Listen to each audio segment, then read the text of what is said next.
of an interesting moment in the markets to talk to you. We've got, S&P hitting 1900 for the first time. Dow is doing well. And then you've got the small caps that are just selling off. Are you worried about that? What's this bifurcation about? We're not too worried about it. We think that if stocks are overvalued and you have gains in your portfolio right now, now's a good time to trim those overvalued positions, take your gains, and find something new that is a little underappreciated that pays a dividend. So even though markets are all-time highs, it's not usually a great time to get investing. We're a little worried about that for investors, because what investors do is typically they get excited about stocks, they buy high, and then they sell low.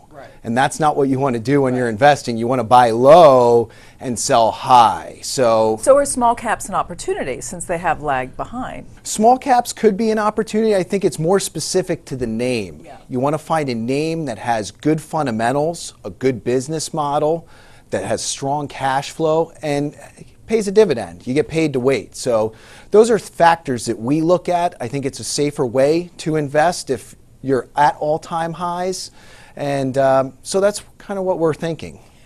And how would you describe the basic fundamentals that we're seeing in companies? I mean, look, everyone is blaming the winter weather for what happened in GDP. Even Walmart came out and said, listen, not doing so well, it's because of the weather. I mean, are we just having a blame game going on here? Or are things perhaps not as strong fundamentally as they should be for markets trading at these levels? Yeah, the trends have weakened a little bit. A few years ago when trends were strengthening and stocks were a great value, it was easier to invest. Now it's getting a little bit more difficult to invest.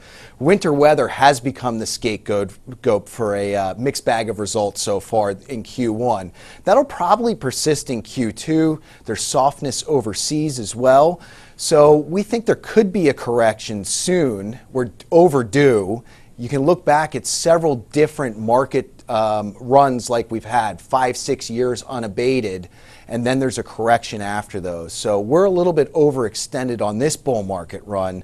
So we would think a correction in the near term, maybe before stocks start to heat up in the second half of this year. And we think the trends will strengthen. Companies are spending more money, which is a good thing. We've seen employment get better. So these are all good things and good factors. We're leading here in the United States these trends. And overseas will start to follow. We're just not quite there yet.